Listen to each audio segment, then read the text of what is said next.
What is up, my friends? We are back. It is tonight's late night agenda, and as always, you are very welcome along. Right, early doors, I've got to give you a bit of a shout out. Read the title again, please. For those of you who are in the comments moaning about Anthony Gordon, you need to do your job, which is read the title. It doesn't say wants, it said wanted. It's past tense. I'm always happy to be held account for what I say, but I can't be held to account for people's misrepresenting what the title says. I'll go through it and I'll give you all the details tonight, but I'm not being shot down for people not reading the titles. That's not on me, folks. That's on the people who want to have a moan about it. We never have said that we're signing Anthony Gordon, that we're going to sign Anthony Gordon. Please just read the titles before you come in and moan at us, because it's very tiring. Like we're trying to be upfront, honest and open, and you come in and people are just moaning straight away. We're not trying to say that Liverpool are signing or want to sign. So, yeah. Just keep that in mind, please, because as I said, I'm always happy to be held to account for what I say, but I can't be held to account for people not reading the title of a stream. Right, how are we all anyway? Lots to go through today. Of course, we're going to talk about the victory last night and what that means for the fringe players. We're going to look ahead to the weekend's game against Wolves. I've just recorded the preview for that. That is coming out tomorrow, so I hope you enjoy it. We did speak with Anthony Gordon. No, we didn't speak with Anthony Gordon. I wish that would have been a very good interview. We spoke with David Lynch, earlier on today. That's up on the channel as well. Not to be a moaner, Craig, but we don't need Gordon. Again, the title says Anthony Gordon wanted, past tense, Liverpool move.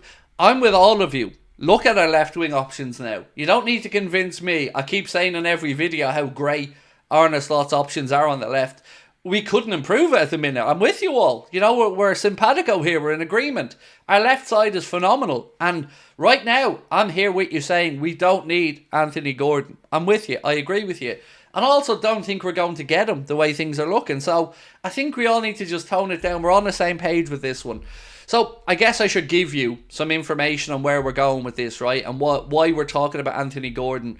Because his name was once again being linked with moves to Liverpool today. But the reason we brought him up today, my friends, is because your title says expected Reds move. Sorry. Again, expected. It's still past tense, correct? So whether it's wanted or expected, it's still past tense. It's not wants or expects. It's expected. Past tense. So again, stop trying to be a smart arse, Lynn.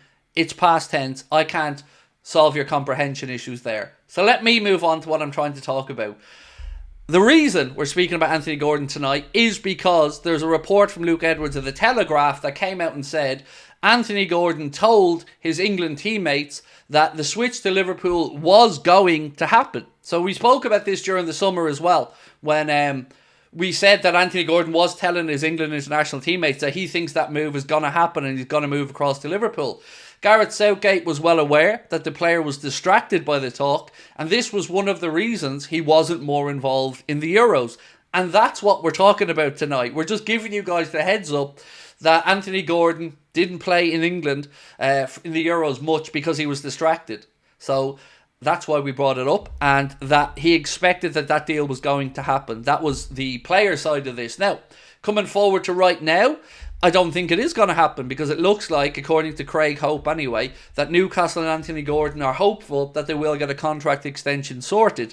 And if you were him and you were looking around right now and you were saying, well, do I have a chance to go to Liverpool? And you're looking at Gakpo and Diaz. No, quite simply, because you're not getting in ahead of those two, are you? They've both been phenomenal for us this season.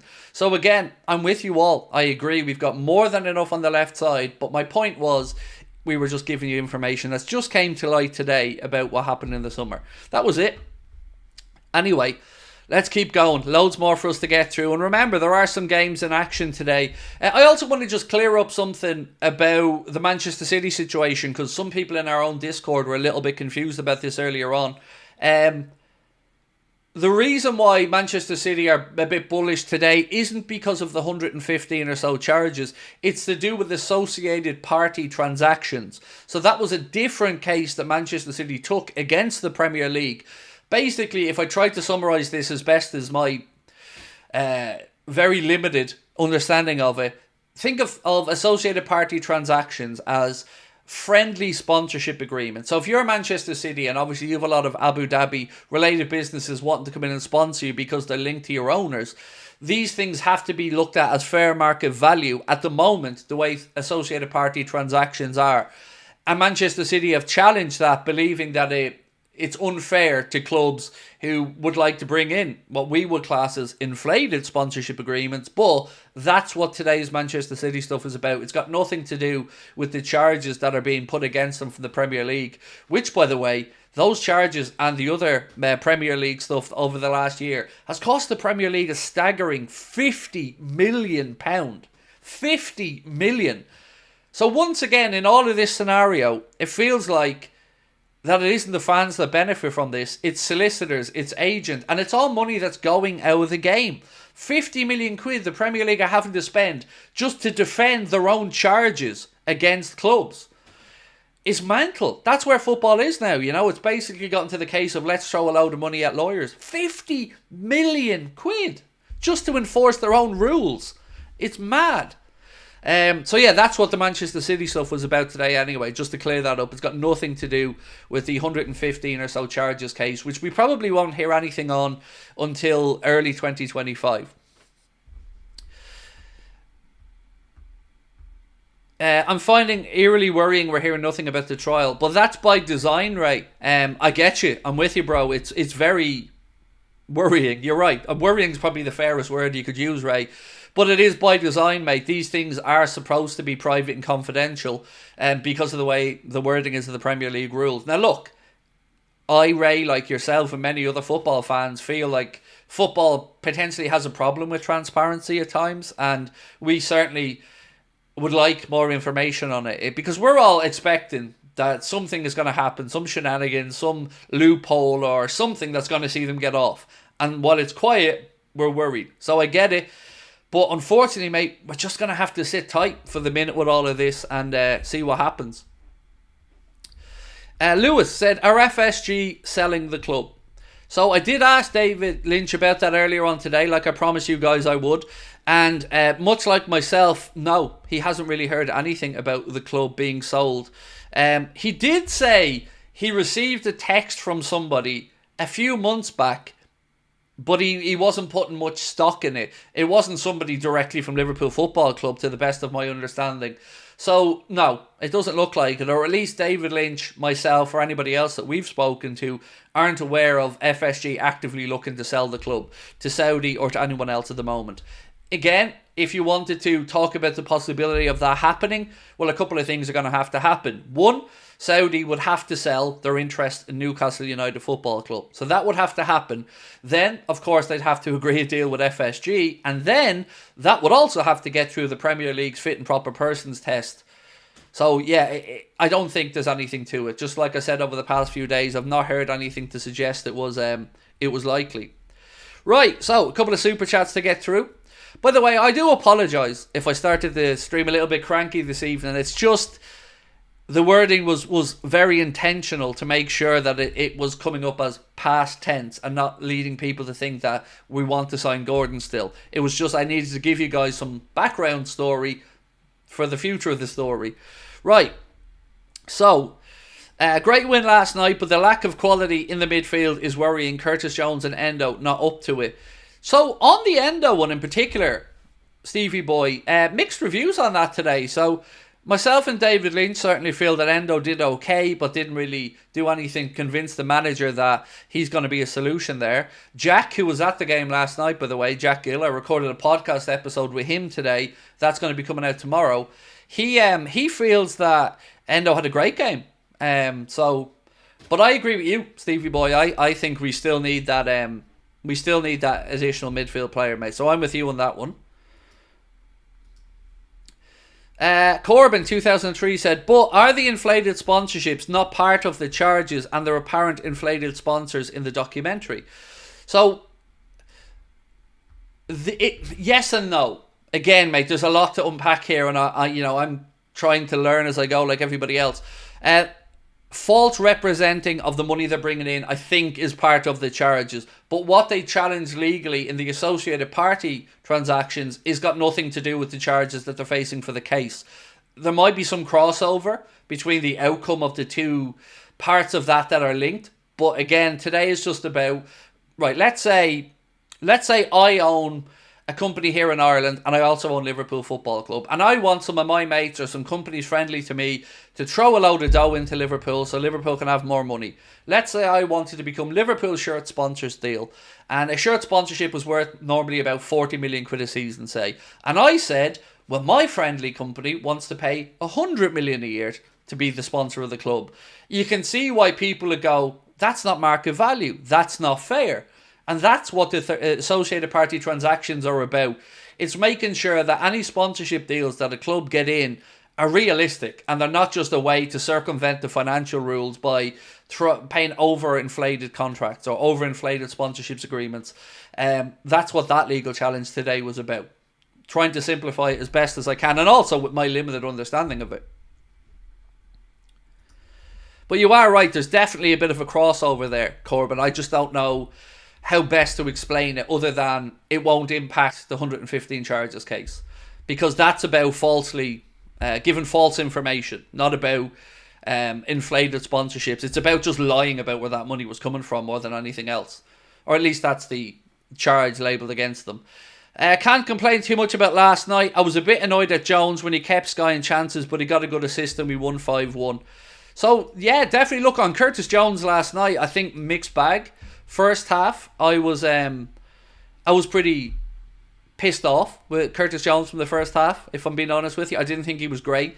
Second half, I thought he got a little bit better. A great assist. It was a lovely weighted pass that he slipped into the Diogo Jota as well. But yeah, all in all, I thought it was okay from Curtis, you know. I'm not going to be dropping any of the midfielders to be putting him in, but I think he did okay last night. Corbin 2003 said, great, thanks, what you're building here is amazing. You know what, mate, but it's thanks to people like yourself. You know, what we are building here I think is pretty cool as well, but it always relies upon the support and the input of people like yourself, mate. So what we are building here is the phrase I would pull you up on that one, because I think we're all doing it together, my man. But thank you again for your support and for your super chat. So let me go through some of the things from earlier on today that we were speaking about. A little bit of an update from Fumler Rock, who has been pretty great with regards to the kits for next season and stuff on X. Quick update on the 25-26 third kit. Sounds like the badge is going to be a modern twist on the 1990s design, but with the current Liverbird. So it'll be really interesting to see next year what this third Adidas kit looks like, but I'm pretty excited by it, to be honest with you. I also asked David Lynch earlier on today about the links to Florian Wirtz. And again, none of us are really putting too much faith in this for a couple of reasons. One, the reason that I've always been saying, Liverpool don't really go in to sign a player when there's probably going to be a bidding war. So I can't see us getting involved in it. But then when I was speaking with David Lynch earlier on, he made some really good points as well around the fact that, do we need him? Like, let's say Mohamed Salah extends. Where do we play him? Who do we fit him in? What position who do we drop to bring in Wirtz? I just don't see the need for it, especially when, as been reported here, be it Paisley Gates and a few others, Leverkusen value him between 130 and 150 million euro.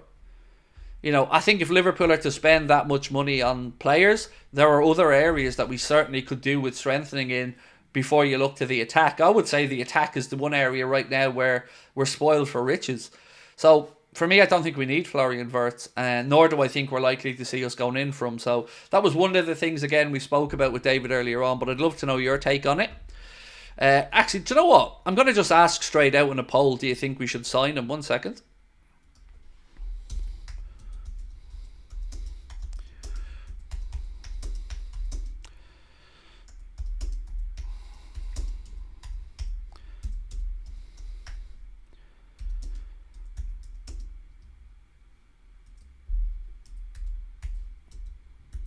Right, so the question that I'm going to ask is, would you like us to sign Wirtz for around the £120 million that has been mentioned?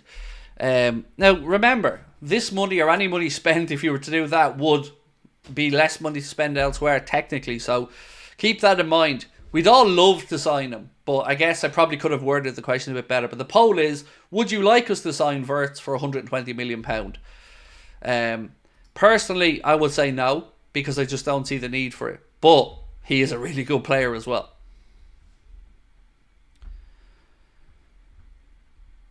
We don't have a number 10. Do we not? I would argue we have a couple. We've got Dominic Szoboszlai. We've got Harvey Elliott. I think we have a couple. You could argue Jones is a 10 as well. So for me, I would say I would rather see Liverpool drop money on a central midfielder and a centre-back. Personally. But again, I just don't think there's value in it for us with what we need going forward, personally. If the question was simply, would you like him? Then, yes, of course. But I just don't think it would be sensible for us to be involved in that conversation when I don't think that's an area we need to strengthen in. Now, if we lost Mo or something like that and we had a space where we could look at a number 10 or an attacking player, then maybe this conversation's a little bit different.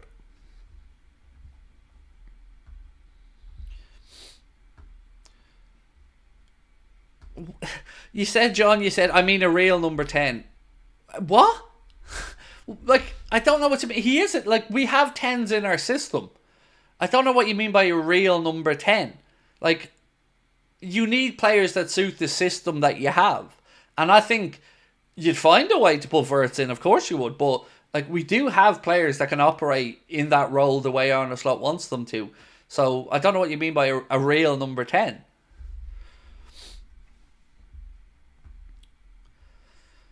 I think we should sign someone like Bastoni from Inter. I think called Silva from Benfica. Yeah, Antonio Silva, I think, is the centre-back you're thinking of there, mate. And I'd love him as well. I do. I think he'd be great.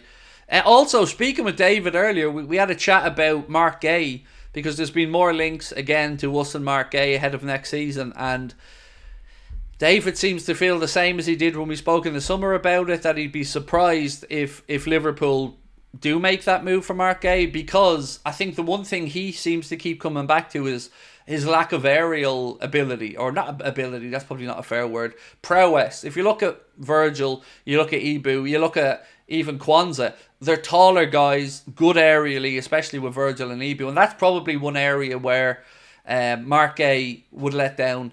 And also, he's going to want to come in and play, isn't he, Mark Gay?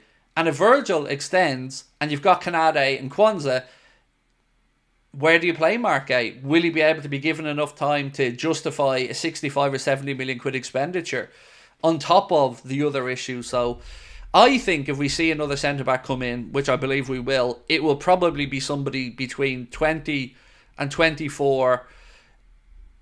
If Virgil leaves, maybe this conversation changes. If not, I think it'll be somebody to come in and challenge or be ready for the future. What about Diamonde? I've not heard anything new on Diamonde. I'll also be honest, Morganski, and say I haven't kept track of him really much at Sporting over the last few months. So if I hear anything, I certainly will bring it to you guys, but I haven't heard anything new on it. David Massett, how are you, sir? Said, I like the way Slot does his subs early to save legs. Also, I hope you're well. Good, thank you, mate. I'm good. I'm really enjoying everything under Arne Slot. I like the way he's saving the players' legs, like you've said. I think that's going to stand us in good stead as the season goes forward. There was a point raised by Jack on the podcast, actually, that I thought was very interesting. And I know that there were some of you guys in our chat that are regular match goers. And I wanted to get your thoughts on this, because I think Jack made a very good point that I've not really seen raised elsewhere. So we were talking about the atmosphere inside Anfield. And I was saying to Jack, look, mate, you've been at a couple of games. What do you think is one of the reasons why the atmosphere maybe, is being questioned? And for once, it wasn't local fans, non-local fans. It wasn't... it was a really, it feels obvious now, but it made sense to me. He said something along the lines of, the style of football under Arne Slot isn't as gung-ho, as all-out attack or pressing, or as crazy and hectic as the style we played under Jurgen. And maybe the crowd are getting a little bit more used to that slower build-up and the less kind of heavy metal football. And maybe that is one of the reasons why the atmosphere is taking a bit of a while to work itself out, because fans are still unsure. I thought it was an interesting point, and again, one I'd love to get your thoughts on. David said 120 million. Yes, please. Wirtz is far better than Jude too. Personally, if we were looking to spend a load of dough in that area, I would prefer what's his name again? Jamal Musiala. If you're looking to throw that much money around, I just don't think we need Wirtz, is the honest answer at the moment. Maybe in a year, if Szoboszlai doesn't come good, different conversation. But right now, if we was to do it tomorrow, I would say no. I don't think we need to spend that money. But that's just my view on it. Charlie, thank you, mate, for your super chat. Craig, just got home from work. Can you give me a recap of the last 20 minutes, please? Yeah, certainly. So it started off, mate, by me being a moany arse and having a little moan at people in the chat who were moaning back at me about the title of the stream and trying to point out that the title said it was past tense about Gordon. He expected to sign for Liverpool. And then I explained why. And then we spoke about the Florian Wirtz situation and the possibility of him coming to Liverpool, hence the title of the poll there. We talked about associated party transactions, and I was just trying to explain to people that this isn't to do with the 115 charges against Manchester City. This was a different case Manchester City took against the Premier League, which was about basically inflated sponsorship or value for money in sponsorship, fair value on these deals. So yeah, that's pretty much where we're at, I think, mate, and welcome in. Steve Aldersey as well, thank you, bro, for gifting a membership. You're very kind, always appreciate it. So I don't know. I'm going to answer your question with your name. No, and I don't know. And I did ask. I promised I'd ask David Lynch about it, but no, I've not got anything I can add to the conversation, basically. I feel like it is going to be one of these where we'll only really find out information if it's close to being done. So I get it. Like, we're all anxious at the minute. We're all sitting around waiting to see if Trent and these boys extend. So, look, I'm never going to question anybody for feeling like they want more information on it, because I'm the very same as your good self. But unfortunately, mate, no, not at the minute. And thank you as well for your super chat. Appreciate it. The Dugout, how are we, mate? Do you expect City to struggle without Rodri?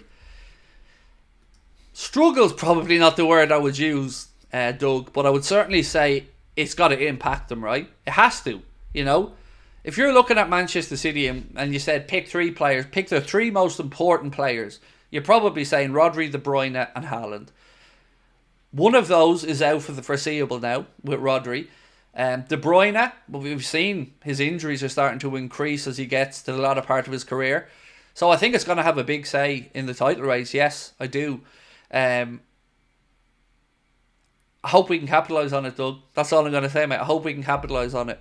But yeah, I don't think they'll struggle. Like, they're not going to drop out of the top four, Ratton, but I definitely feel it's fair to say it'll impact them in a big way.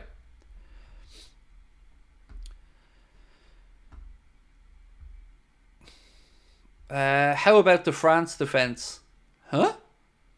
I don't know what that means, mate. I actually, you know what? If you're talking about international football, I'm probably not the right guy to answer on that one, because I don't really know all that much. I don't watch too much international football, to be honest. I do have a bit of an update, though. We're all waiting for the semi-automated offside technology, and we've been waiting and waiting. It was supposed to be here at the start of the season. It was delayed. It's supposed to be here by October. Well, Kaveh Solokov from Sky has been reporting on this, and unfortunately, his report states that the new offside technology may not be launched in the Premier League until 2025. It's on the Sky Sports website for yourself if you want to have a read of it. It says semi-automated offside technology may not be launched in the Premier League until next year. Now, important, it means next year as in January onwards, not like next season. The introduction of the technology was approved by clubs in April and had been set to be brought in as one of this autumn's international windows. October had originally been seen as the most likely date, but is now certain to pass, and it may not be ready by mid-November either. Could go into the winter. That's kind of where we're at with it. So we're all waiting for it, but as of right now, you know, we're going to be left waiting for a bit longer. Wow, what a really kind super chat, mate. Thank you so much. I don't know. Really, really kind of you, mate. Thank you. Again, thank you. Can't thank you enough, honestly. Thank you. I think if we have a per season, Trent might leave after his fueled by trophy statement. Hope not. Love the streams. Never change. Thank you. Again, I know I've said thank you about 8 times now, but thank you. So, I'd be a liar if I said I don't feel the same as you on this. You know, it's such a horrible situation to think about. I even said it to Jack on the podcast earlier on. I can't even imagine how the fan base reacts if Trent leaves and leaves for free. It's just mental to even comprehend it. You are right. And look, I think Trent is right as well here. He's every right to believe or want that the club shows the same ambition as himself or Mohamed Salah or any other top player that's at the club. You do want to see that the club are heading in the right direction and they're challenging. So I think that's entirely reasonable for Trent. But I'll just never get to the understanding of why we're in this place. Why the club have led us to get right here with Trent. And every day that goes by is a day closer to the January window and a day closer to him being able to sign a pre-contract. And then there's another international break coming up in October. And guess what? You're all going to hear about Trent and Bellingham. Never ending. It's going to be there every single fucking day. It is.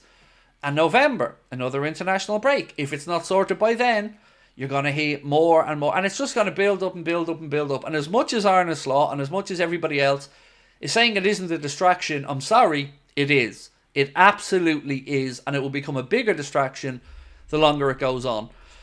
So yeah, I'm pretty worked up about it all, mate, to be honest. Especially the Trent situation. Ouch. Steve said, just had a root canal. Ouch, ouch, ouch. Hope your doctor visit was okay. Unfortunately, it wasn't. I touched on it briefly yesterday, but it was an absolute piss take, mate, from start to finish. So I went in after 7 years of waiting, and I'm not making this up. I sat down in the chair after 7 years of waiting in a private clinic that the government had to pay for me to do because I was waiting for 7 years, not because I'm bougie and want to go to a private clinic. So I'm in there, I sit down, and young doctor across from me, I say young, she was younger than me, that's all I can say to you, and said, so why are you here today? And I tried to explain as best as I could. And then she said, right, go over there and sit on the edge of the chair or the edge of the bed. And she said, open your mouth. Means she stuck her finger in this side of my mouth and said, close your mouth. And stuck her finger in this side of your mouth and said, close your mouth. And I did. And then she said, so your teeth are ground down, potentially from grinding them. And I said, well, yes, I don't grind them, but my teeth don't overlap, so they're naturally grinding. And then she said, well, there's not really anything we can do surgically, so you're going to just have to live with it and manage it and do a few little physio exercises, but ultimately enjoy that pain for the rest of your life. And that was the extent of what I got after 7 years. So yeah, not great, mate. But as I said, look, it is what it is, you know. There are a lot of people in a lot worse positions, so yeah, it was disappointing, but hey, it is what it is. But I hope your root canal went well. Stargirl said, glad rumours are not true about Saudi interest. I would hate Liverpool to be owned by them with a human rights record. We are an inclusive club. So, how do I say this? You know my take on this, Stargirl. I don't want any state to own Liverpool Football Club or any other football club. I always want to be very careful when we're having this debate because I don't want to denigrate, look down upon or belittle any other country, any other citizens. Everybody has their own way of doing things and operating, and I'm not here to judge. But I will speak up when it affects Liverpool Football Club.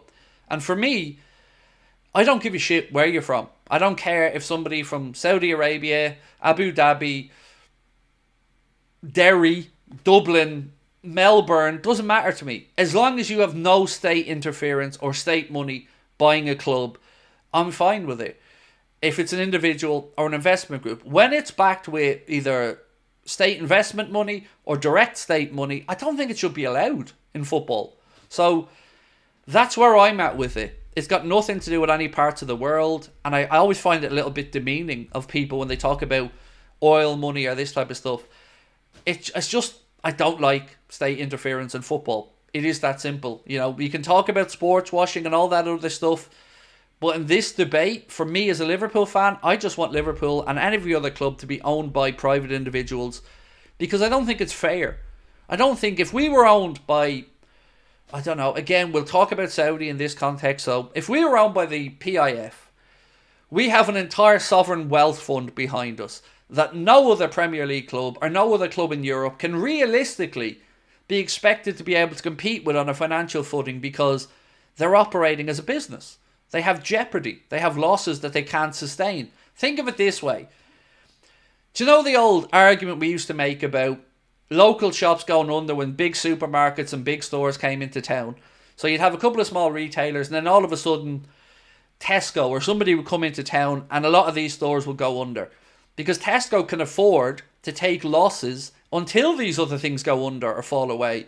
That's the way I look at this. I just don't want money to be a pissing contest and a shortcut to success backed by states that can continue to take losses for a long time. I just don't think it's fair.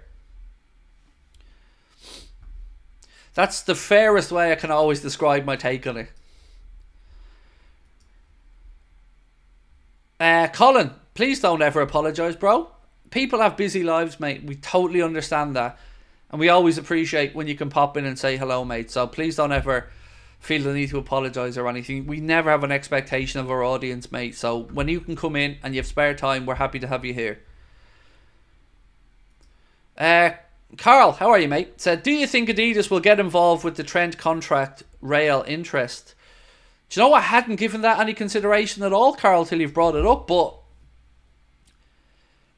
he's an Adidas athlete, as you've said, so maybe naively I'm thinking Adidas are going to benefit either way from this, right? If he stays at Liverpool next season, he'll be wearing Adidas gear. If he went to Real Madrid, he'd be wearing Adidas gear. So I think for Adidas it's win-win. But it's an interesting thought process, mate, because yeah, you're right. I'd never really thought about the Adidas stuff. Trent used to be an Under Armour athlete. Obviously he switched back across to Adidas, so I hope they push to stay, because that whole local boy homegrown story was how they pitched Adidas. Do you remember when he launched and came back with Adidas? It was all the I grew up and Gerrard and iconic moments at Anfield. But I want that story to continue to the end with Trent at Liverpool.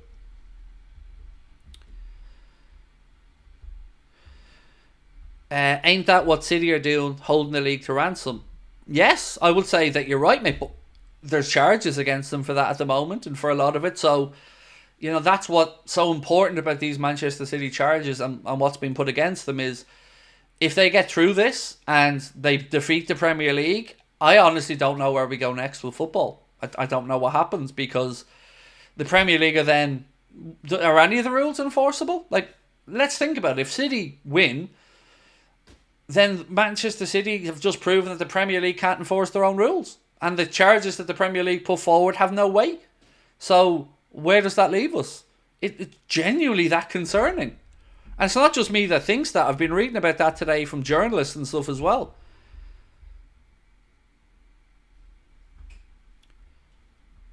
DKH96 said, hi Craig, really love the David Lynch stuff, well done, thank you. We waited. We'd wanted to have David Lynch on the channel for a long time. We reached out to him a while ago, a year or so ago. He was busy at the time, he didn't have the free time. So me and Connor had to make a decision. Do we go to try and find another journalist, or do we hang on and wait for the one that we think is going to be the best fit for our channel? And we always wanted David Lynch. He was our first choice, so we waited, and thankfully a bit of availability freed up for David, and I love chatting with him. I do. And do you know what I love most about him? Nothing's off limits. Genuinely, like, if I wanted to press David on FSG or anything, no problem. David has his viewpoint and he will give me his viewpoint and I will give him my viewpoint and we'll talk about it. I love working with him. I think he's brilliant. And in fact, without giving away our business plans too much, I'm hoping to expand into a website and stuff in a while where we can have a little bit of written content and a few other things, and I'd like David to be part of that as well. What I would say is, if you do enjoy David's work, please do go over and check out his Substack. You can subscribe to him over there, and you can get written content and stuff. And of course, David has his own YouTube channel. So, yeah, we're delighted to have him, and I'm glad you're enjoying the content. What's the news from Gordon? So basically, the Gordon story was this from earlier on. Luke Edwards of the Telegraph put out a piece that said Anthony Gordon had told his England international teammates that the switch to Liverpool was going to happen in the summer. The piece goes on to say that Gareth Southgate was well aware that the player was distracted by the talk, and this was one of the reasons that he wasn't involved more for England at the Euros. That's why we were bringing this up tonight, was to kind of give context into what happened, and then again why he wasn't playing in the Euros. Because if you're an England fan and you're not a Liverpool fan, you're looking at this going, that was, so that's why we didn't get use of Gordon, because he was distracted. So yeah, that's basically it tonight. With regards to his future, it looks as if he's going to sign a new contract. I think it was Craig Hope was saying that talks are developing there. There's optimism that Anthony Gordon will sign a new contract at Newcastle. And look, I don't think the opportunity is going to be there to him to come to Liverpool. You know, I don't see Diaz leaving. I don't see us wanting to sell him. Why would we? He looks incredible. Gakpo looks really good as well. So if I'm Liverpool, I'm thinking no need to go back after Anthony Gordon. You know, if Lucho signs a new deal or continues to play as well as he has, we're sorted in that area for a long time.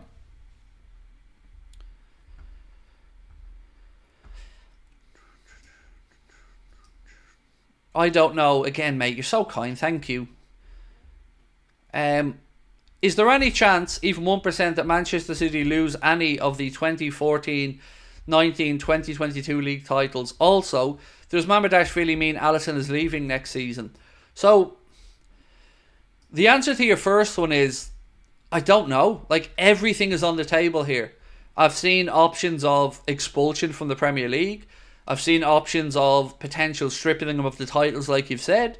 I've seen options of multiple points deductions over multiple seasons, a possible ban from being able to represent England in Europe. It's such an unprecedented subject, mate, that there's nothing off the table, because this is really, really, really big. I can't keep stating that enough. If this Premier League don't prove these charges, I mean, all bets are off at that point. It's a huge disaster if the Premier League can't enforce their own rules here. So we're going to have to be a little bit patient with it. The second part of your comment about Alisson, I've been asking myself the same thing. You know, you would have to say it's certainly a look to the future, but then you'd also look at it and go, well, you're kind of writing off Kelleher here by bringing in Mamardashvili. So I wonder, are the club may be concerned about Alisson having a few little niggles and strains? I don't know if Alisson has eyes on the move away from Liverpool. I don't. There's some people that believe he's tempted by a move to Saudi. I honestly don't know. I hope not. But if you've spent 30 million quid on a goalkeeper and he comes in, he's probably going to want to play as well. So it is going to be interesting to see how we deal with this subject next summer. But oh God, even just thinking about losing Alisson's a tough one. Danny, thank you, mate, for gifting a membership. Appreciate you. And again, Yang, thank you. You didn't put a comment in, mate, but again, thank you. Fab says Trent stays. Thoughts? I don't know that that's what Fabrizio Romano has said, unless something has changed in the last few hours. So I think, if my memory is right, and I think I might have it in my notes, so bear with me. Bear with me, I'm just going through my notes from the last few days to see if I have the comment. So what I remember is, off the top of my head, that Fabrizio Romano said something along the lines of that Trent's preference and desire is to stay at Liverpool. I think. I don't think that there's been any word from Fabrizio that there's been a breakthrough or anything there. Again, I'm happy to be corrected if I'm wrong.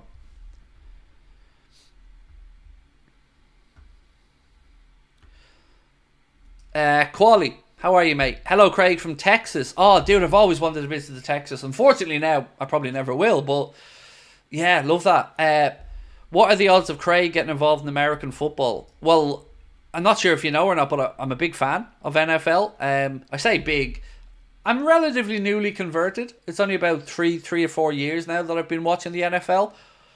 And I've decided I'm a Texans fan. It was between the Texans and the Packers, and CJ Stroud's just won me over. As somebody who's trying to find a team, I think I'm settling on the Texans. So, yeah, I don't think I could. I don't think I could add anything to the content world for NFL yet. I'm still learning, and I love it though. I will say that, and certainly something I've enjoyed getting to grips with over the last few years, and it forms a big part of my week now. What's in the NFL? Oh, you're a Texans fan as well. Nice. Well, CJ Stroud looks the business, doesn't he? Obviously, disappointing result last week, losing, but still looks a very, very good young player. There we go. There you go. I love that. Well in, and welcome in, mate. Nice to have you with us. Right, a few of the comments from David Lynch on the interview we did earlier on. So, speaking about Zubimendi and the possibility of it happening in January, of course, I did put that to David because I knew you guys would be asking me about it. And he said he still hasn't signed the contract, so keep an eye on that one. Come January, he could have a decisive moment knowing where Sociedad's season is heading. Speaking about Florian Wirtz, and again, I asked him about the interest from Liverpool on Wirtz. He said, absolutely no doubt Liverpool are watching him, but again, the position he plays, is that an area that they would need to spend that sort of money in? I think probably not, if I'm being honest.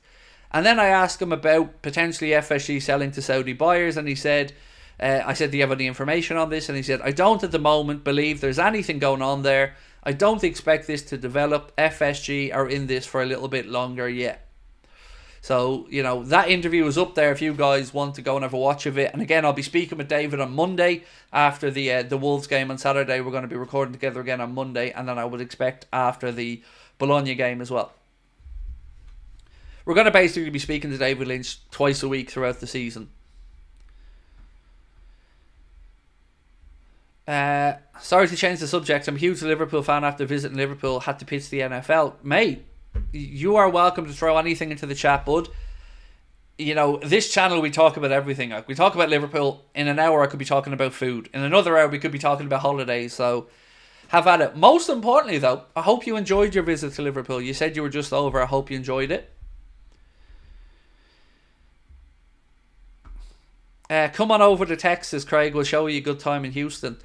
So, the reason I said I'll probably never get there is because of my last attempted visit to America. It's put me off ever visiting America again. I've said this to you guys loads of times. I've been to America, Florida in particular, 6 times. But what happened for us ahead of our Boston show has soured my desire to ever set foot in America again. So, don't think it's going to happen in all honesty.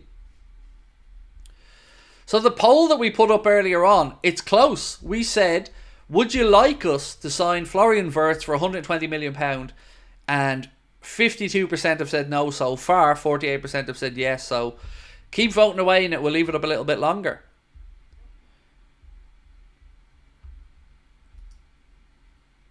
So another part of the title tonight was Liverpool currently second best team in Europe.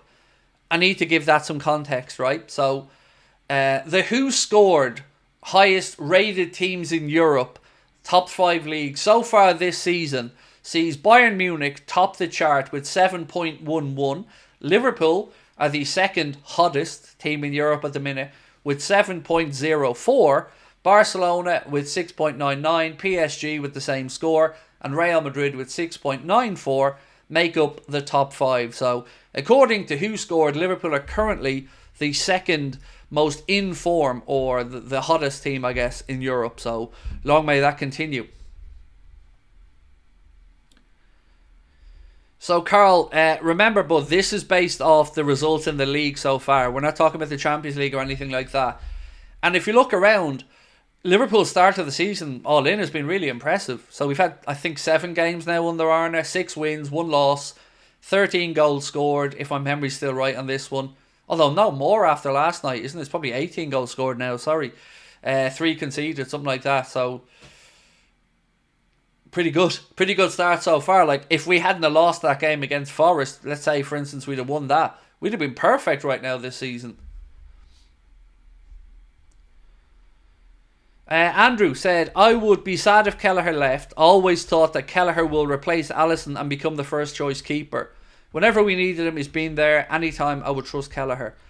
It defo feels like, I don't want to say the club have done Kelleher dirty, but I think there's a very good point to be made to feel that why have we gone out and invested so much in Mamardashvili when it seemingly undermines Kelleher?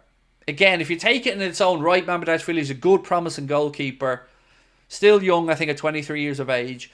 But you're right, Kelleher has not put a foot wrong. And any time he's been asked to step in and deputise for Allison, like last night, he's done it well. So yeah, if I'm Caoimhín Kelleher in this scenario, I definitely do feel disappointed. But my own take on this is, I'm still shocked that nobody put down the money that Liverpool wanted for Kelleher. Because 25 or 30 million quid for me is a bargain for a goalkeeper at 25 years of age that is as accomplished as he is. I don't understand why people weren't trying to kick our door down to buy him. What are your thoughts on the first team getting a new midfielder? Tom Hill from the under-21s have been promoted. Look, we are, in my opinion, desperately in need of another midfielder.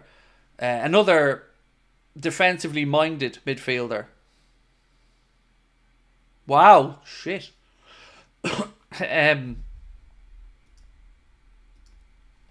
Wow.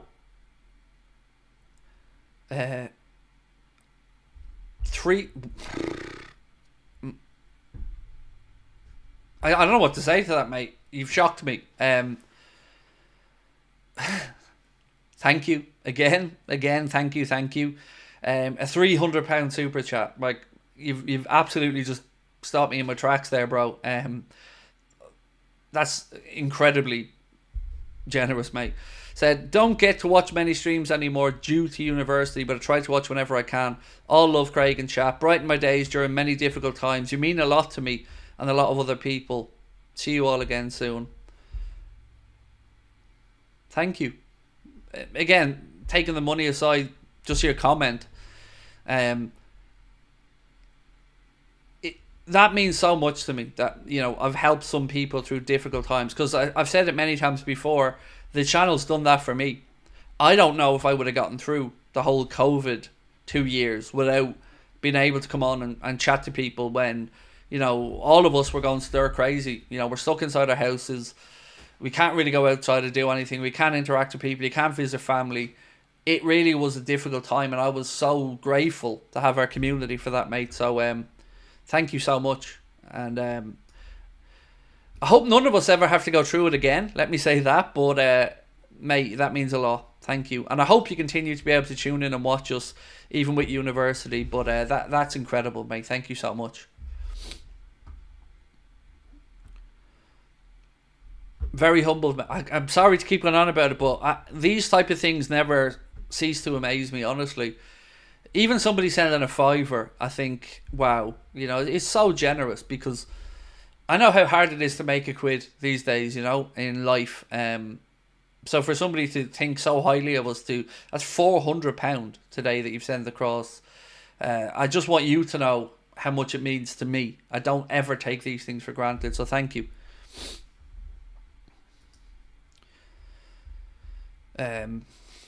You're gonna make me cry, mate, honestly.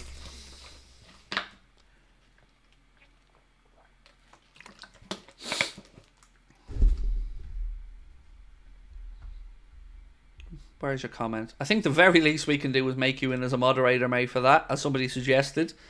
So was when you are in, I can spot your chats easier anyway, so let me just add that to you. So you've now got a moderator badge as well, mate. It's just a small little thank you, it's the least we can do. D. Pierce said, wow, COVID, how mental was that time? Even just describing it now sounds mental. I never thought I'd experience anything like that in my lifetime, mate, honestly. I'm going to be honest about it. I still haven't recovered fully from the COVID situation. I still have a load of anxiety that built up during that time with being around people and stuff like that, that, yeah, it was tough, wasn't it? It was really tough, and I hope we never go through it again. Horrible, horrible time in the world. To see so many people lose loved ones as well, with helplessly unable to do anything, it was really, really tough. Even seeing my own daughter, and I'm sure you guys have brothers, sisters, kids, seeing the development stunted of younger people as well, who have no interaction and no ability to go out and have that human connection. It was so difficult. Adam, how are you, bro? Said, hey Craig, sorry I've missed our daily laugh at United. Oh mate, we had plenty of that last night. Just in case you weren't aware, by the way, 1-1. That was the score last night between Manchester United of the Premier League and FC Twente of the Eredivisie. Eric Ten Hag's boys have found the level there now. 1-1. Champions League isn't for everyone. Also, if we sign Wirtz, what would that mean for Dom and Harvey? For me, if we're to get into a conversation around signing Wirtz, it would probably be because Szoboszlai hasn't worked out. Because I can't imagine a world where Dom's tearing it up or doing really well, and we still feel that need to go out there and spend the amount of money that's been reported today. So just to confirm again, Paisley Gates have reported via Deutsche Welle, I don't know who they are, to say Liverpool are prepared to sign Florian Wirtz and Bayer Leverkusen value him between 130 and 150 million euro, hence the 120 million pound title of the poll. And it's so close, 1% divide, well, 2%, but 49% and 51% in the vote so far. Would you like us to sign Florian Wirtz for 120 million pound? This is one of the closest polls we've had. So yeah, that would be my thought process, mate. If we ever look to actually go for him, it would probably be because somebody hasn't fulfilled their hope or potential. Hi Craig, love the stream. Just got my ticket to the British Grand Prix next year. Did my daughter ever get Trent Alexander-Arnold? Huh? That's confused me. I don't think my daughter was looking to buy Trent Alexander-Arnold or have him or sleep with him or marry him or anything, which she should be very welcome to do. You know, I wouldn't mind having him as a son-in-law. No disrespect to my daughter's fella there. Delighted you hear you're going to the British Grand Prix, mate. Thanks for letting me know. Connor's always wanted to go to a Grand Prix, and some of the prices he's shown me are astronomical. Oh, did she ever get the hamster? Is that what you meant? Sorry. Yes, and it died. She got 2 hamsters. One of them started trying to eat the other one, and then one of them died. So I think she got a little, I wouldn't say shaken up by it, but she was a little bit upset by it in all honesty. So I don't know what her plans are for another one. I really don't. Yeah, sorry, I was confused there for a second. But yeah, she did get them, but unfortunately the little fella didn't last too long. You're welcome, Craig. Don't think I'd be here without the streams. Never change. PS, I was going to donate another 100, but YouTube isn't letting me. Mate, don't. Do you know what I mean? You've been more than generous. Thank you so much. I'm so glad to hear that our community has helped anyone out at a dark time. Means the world to us. So thank you so much. Yeah, means a lot, mate.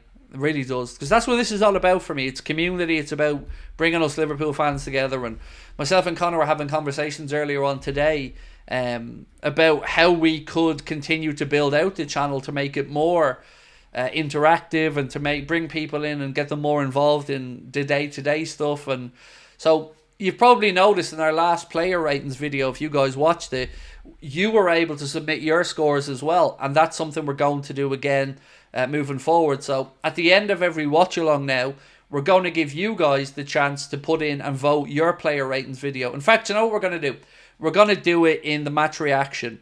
So a form will go in, it'll be pinned to the top of the live chat, and you can go in there and give all the players your scores out of 10, and we'll include the combined scores against my player ratings in the match reaction or player ratings video. It's just another way we're trying to give you guys a chance to have your say with what we're doing on the channel. And yeah, do you know what? It was incredible how many people actually signed up to the forums. I think we had like, I don't know, a couple of hundred people already just come in and give us their scores. So we're trying to find ways to tabulate the scores really quickly so we can give the players the average, and then we can contrast my scores against your scores and see, you know, how far off I was with how you were thinking. So yeah, that's another thing we're going to do moving forward. Harry, no, Harry, not Harry first. I have another one up on screen first. No, I've got Harry up, sorry. Diaz left wing, Verts 10, Dom right wing would be sexy. I don't like the idea of Dom on the right, if I'm being honest. I want my wingers to have a bit more pace. Now, I'm not saying Dominic Szoboszlai is a slouch, but he doesn't really have the ability to take on a man like a Luis Diaz would, as an example. So, but look, I'm not displeased if I wake up one day and hear Liverpool have signed Florian Wirtz. Like, I'm not going to be annoyed about it, but I just think right now we have higher priorities that we need to spend money on. Can we get a lettuce and see if it outlasts Ten Hag? I mean, I'd be putting my money on the lettuce. Honestly, I don't see Ten Hag lasting the season at United. I don't. I don't even understand how it's a debate with United fans. Like, let's look at the facts here with Ten Hag. He's won 2 trophies. Can't argue against that. He's won a League Cup and an FA Cup. But outside of those 2 trophy wins, which are important, and I'm not trying to say they aren't. Trophies are trophies. But look at the other parts of it, the inconsistencies. 5-0 by us, 7-0 by us, 3-0 by us, whooped by Manchester City, embarrassing results in Europe.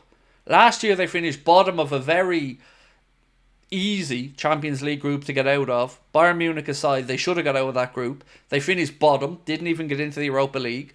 This year, they've gone out and spent a load of dough on players, brought them in, and they've had a really bang average start to the Premier League campaign. They've an embarrassing 1-1 draw last night at home against FC Twente in Europe. I don't see how anybody has any faith in this man. I just don't. If I'm a United fan, and thankfully I'm not, I would not be putting my belief behind him because I think it's going to be more of the same. Adam said, could the Peterborough United owner buy Liverpool first? I don't think that Mr. McAnthony would have 4.5 billion or so lying around. You know, he's a successful man, Dara, in life, but I don't quite think he'd have that type of money now, unfortunately. Cody Gaming and Football said, McTominay with a goal for Napoli, United fans crying. He did chip in with a few goals, McTominay, particularly last season for United, if my memory's right. There was also something about him, I think, are Napoli monitoring his dietary habits or something like that? I'm not sure, but I'm sure I read something about that. They've been rubbish in the league and only had one half-decent season when we had a bad one. I agree, Lisa. I think you've hit the nail on the head there, mate.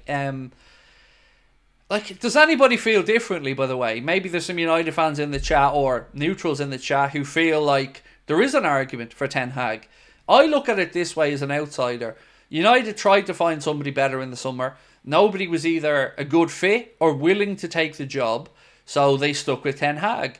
They've backed him in the market once again. They've brought in a director of football and they've built a structure around him. But even that being said, I just don't see it with him. I don't see an identity to this Manchester United team. You look at Guardiola, a clear identity with the way he plays football. You look at Arteta, that Arsenal team are developing a clear identity. You look even at Arne Slot already with Liverpool, there's a clear identity to the way we play. Ten Hag just looks all over the shop. It looks like he's working on vibes and hope.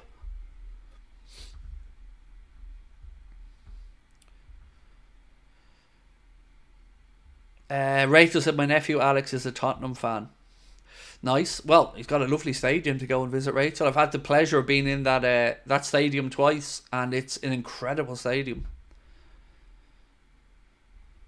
It can't all be the United players' fault. Seven Hag is a bigger part of the problem.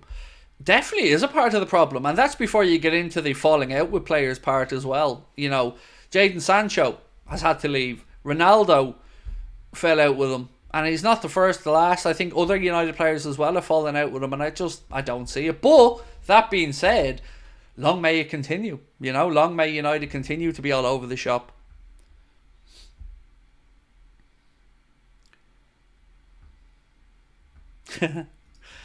Please use this to buy a lettuce for the watchalongs.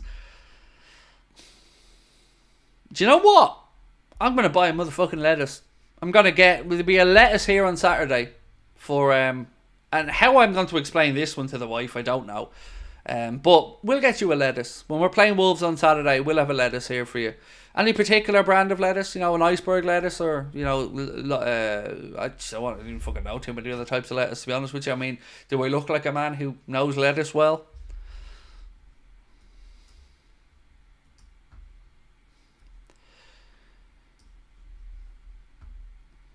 I know we have the money for Wirtz, but Liverpool ain't ever going to commit to 120 million. Personally, I would take him easily, class player. Iceberg. Grand. Iceberg it is. Sabrina! You're going to have to buy me an iceberg lettuce on Saturday morning. I mean, fucking trying to explain this one to the missus here. So somebody donated a couple of quid and said, there's a caveat. We need to buy a lettuce because, and here's the thought process, we want to see who lasts longer, the lettuce or Eric Ten Hag at Manchester United. But the lettuce is green. You won't even know if it's a lettuce. Very true. But I will have fulfilled my side of it. But how will they know? It could be anything in your hand.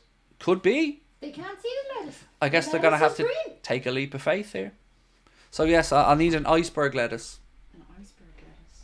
And we'll see what lasts longer. That or Ten Hag. You will only be able to see. They can't see. True. I'll take a photo of it. That's how you... I'll take a photo of it. Yeah. Cal, how are you, mate? I love this channel. You never know where we're going with it. I love it. Ori, the atmosphere. Craig, I went to Bournemouth having previously moaned about the atmosphere, but it was great in the ground. Deafening yet sounded quiet on TV. The new camera positions don't hear it.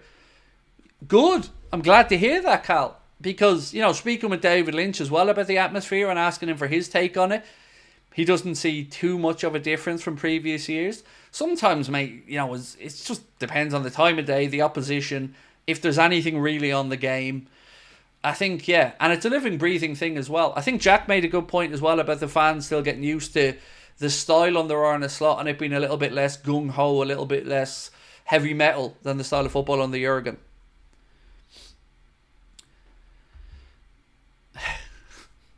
I don't know, sent another super chat, mate, said 2 lettuce, NatWest bank card still active. Well, thank you for that one.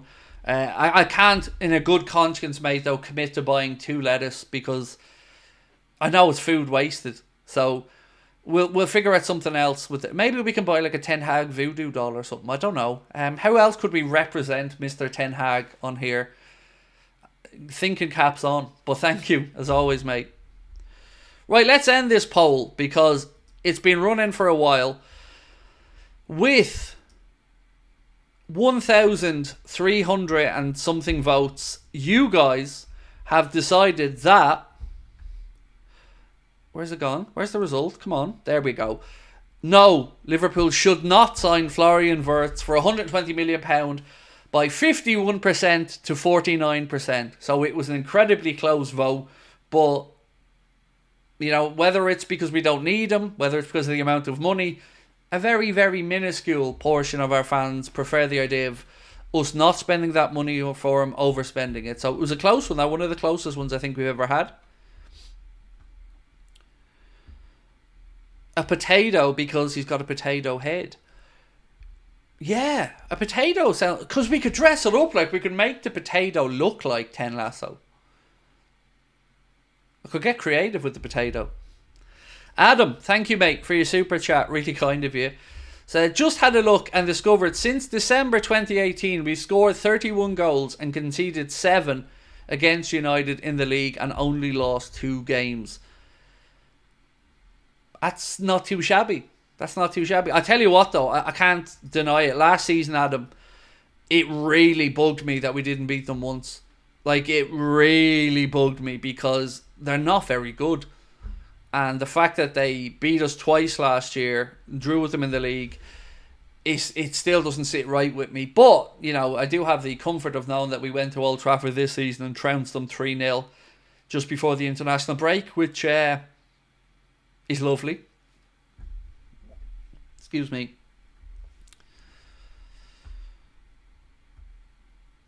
Buy a clown and call it Ten Hag. Maybe. Right, I have a few more bits and pieces to get through, by the way. So, where is it? From Squawka, and again, credit to the Anfield Talk for posting up this stat as well. Ibrahima Konate has the best aerial duel success rate of any defender to contest 10 plus aerial duels in the Premier League so far this season, with a very impressive 90% success rate for his aerial duels. Incredible. I mean, Ibu this season has really been top notch. After a shaky summer, obviously, was dropped at the start of the season, or at least the manager preferred to go with Jarell Kwanzaa, and Konate has just come in and been phenomenal. So yeah, full credit to Ibu, and that's a great stat. Arne Slot, speaking on Chiesa, he said he worked really hard. I think it's normal that he's not already at the top of his ability. He has to get used to the club, he has to get used to his teammates, and he has to adjust to the playing style. Just speaking about the 60 minutes we've seen from Federico Chiesa last night, which is a good 60 minutes for him to get into his legs. You know, it is important that he builds up that rhythm. Right, so Luke Edwards of the Telegraph now reporting Anthony Gordon is on the verge of signing a new contract, lowering his wage demands a little bit from what he previously wanted. He will not become the club's top earner, which was his initial demand, but will receive a significant pay rise. So it looks like there was a bit of a compromise all around there, which, again, if you're a Newcastle fan, that's what you want to hear, right? You know, for Liverpool perspective, I think most of us will agree, like we talked about at the start of the stream, that we probably don't need him now with how good Diaz and Gakpo are. So, yeah, that'll be an interesting one. I want to see if there's a buyout clause in his contract or anything about if certain clubs come a knocking in the future, perhaps. But again, just a little update on that. And thank you, Mark, for sending that on to me as well behind the scenes. Appreciate that.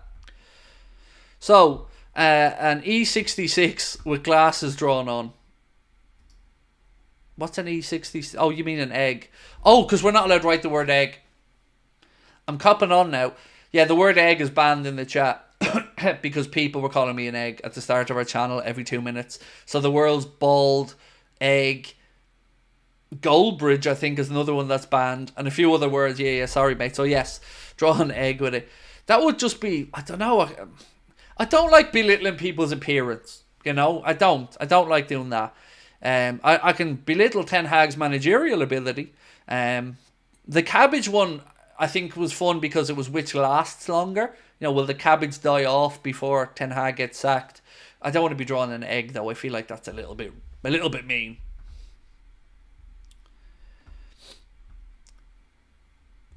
Adam said, Craig, Steph's idea, try and grow some grass and Crest and see how much grass Crest can get before Ten Hag gets sacked. I like that. Yes, we used to have one of those little things when my son was in school. He had one of them little Crest things that he brought home and it was sitting on the windowsill. Maybe we can get a plant. Maybe we can get a little Anfield Agenda plant and we see if the plant lasts longer than Ten Hag. Maybe we can just continue to just keep adding stuff. We can do a whole thing of what lasts longer than Ten Hag and what doesn't. Maybe this can become a bit. I don't know. I like the idea of it, though. Get a fake moustache for Ten Lasso. So I'm gathering by everybody's comments in the chat tonight that nobody really believes in Ten Hag as a great manager. The Detective, how are you, my friend? Said, hope you're well, mate. What's your subscriber target for the end of the year? So the end of the year, you mean 2024? I mean, I can't lie to you. It has to be 300,000. And that's the target. Yeah, I'd love, on New Year's Day, I hope that Anfield Agenda has hit 300,000 subscribers. what have we got now? 276,343. So we need another 23,657. So if you haven't subscribed, please do. And also don't forget to let people know about us as well, because we're always happy to welcome in new Anfield Agenda community members. And yeah, that's the aim. I don't like setting targets though, because I'm the type of person, if I set a target and we don't hit it, I'll get really annoyed at myself about it. But I have 2 targets. Get our TikTok to 200,000 followers. It's at about 172, I think, at the minute. So do give us a follow on TikTok if you're over there. At the top of the chat, you'll see a link. That link will give you the access to our tickets for our live shows, but it also is our link tree with all of our social media on it. So if you want to give us a follow on TikTok, if you want to follow us on X, if you want to follow us elsewhere, that link pinned to the top of the chat there now has all of Anfield Agenda's information on it. But yeah, that's got to be the goal, right? 300k. Get Buckaroo and add something every game until he lasts. I love how creative you guys are, Tony. I've never been very good at Buckaroo, mate. Or Kerplunk or any of those type of games that requires any type of... I'm very much a bull in a china shop type of guy, Tony, and not a nice, composed, graceful type of human being.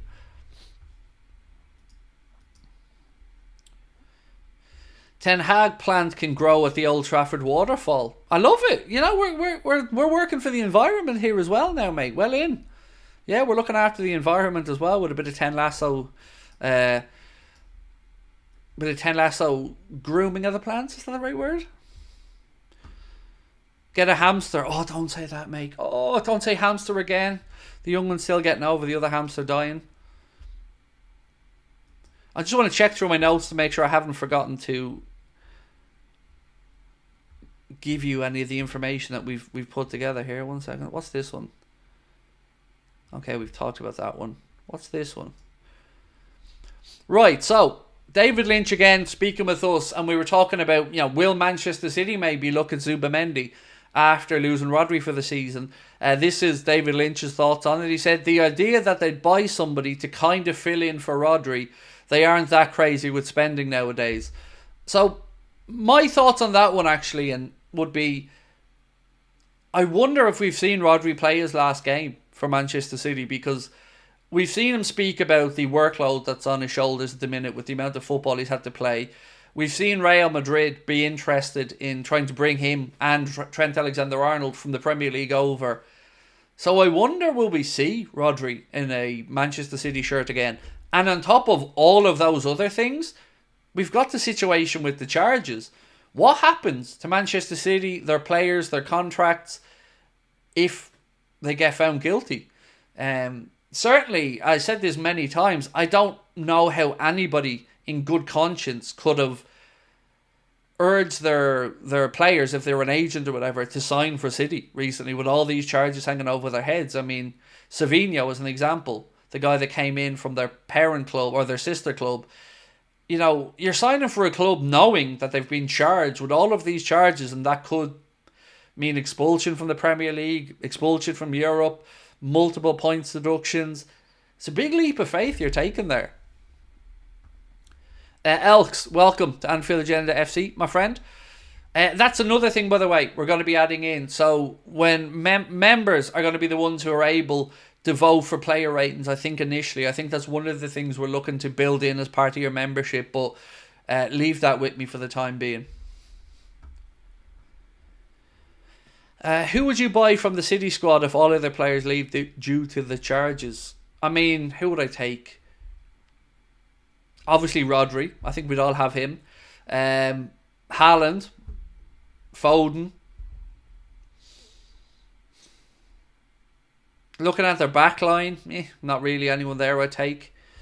Probably De Bruyne has passed his best, a little bit too old. Gvardiol, I wouldn't say no to Josko Gvardiol actually. That would be, I'd take Josko Gvardiol. Elks said nothing like Craig during a hurricane party. Well, I hope that you're all safe and well, mate. I know Liz mentioned yesterday as well about the hurricane and the direction it was headed in, so we hope that you're all safe and well. And yeah, please don't take any chances or anything like that. Make sure that you're all you know the drill. At this point, I'm sure you've been through enough of them. But again, we mostly hope that you're all safe and well.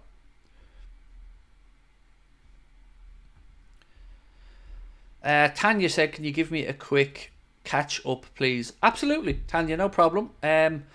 Right, so I'm going to try and summarise it quickly for you, Tanya. We have tonight spoken about the title of the stream, where some people in the comments were getting a bit confused, I think, beforehand, thinking that it read something like Anthony Gordon still expects to sign for Liverpool, but that's not what it was about. Tonight's title of the stream was about a story that came out earlier on today from, I think it was Luke Edwards of The Telegraph, that said Anthony Gordon, during the Euros in the summer, had told his England teammates that he expected to join Liverpool.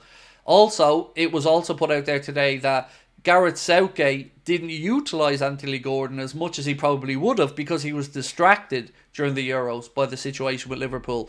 Since that story came out, it looks like Anthony Gordon's about to sign a new deal with Newcastle. Again, Luke Edwards of The Telegraph reporting on this to say it's going to be a little bit less than he initially wanted, but that it does look like he will sign a new contract. We also spoke about Liverpool being the current second best team in Europe, Tanya, and that comes from Who Scored, who have done their ratings of the highest rated teams in Europe's top 5 leagues so far this season. Bayern Munich topped the charts with a score of 7.11. Liverpool are in second place with a score of 7.04. Then we have Barcelona and Paris Saint-Germain both with 6.99, and then 6.94 for Real Madrid. So that was the first two things we spoke about. We then touched on the associated party transactions and those legal charges for Manchester City with regards to that and the stuff that's come out today. We spoke about Florian Wirtz and the fact that Leverkusen are valuing him at somewhere between 120 and 150 million euro, and a report that said Liverpool are interested in signing him. We've spoken also about the contract situations for the boys, no update on those as of yet. And also we've talked about the fact that semi-automated offside technology has once again been delayed. Kaveh Solokol, reporting with Sky Sports earlier on, said semi-automated offside technology may not be launched in the Premier League until next year. The introduction of the technology was approved by Premier League clubs in April and had been set to be brought in after one of this autumn's international windows. October had originally been seen as the most likely date, but that is now certain to pass, and it may not be ready by mid-November. So Kaveh Solokol of Sky believes that it could be January time by the time we see semi-automated offside technology introduced. Nicola said the PGMOL are a joke. You're not going to get an argument from me, mate, on that one. You just aren't, because I agree with you.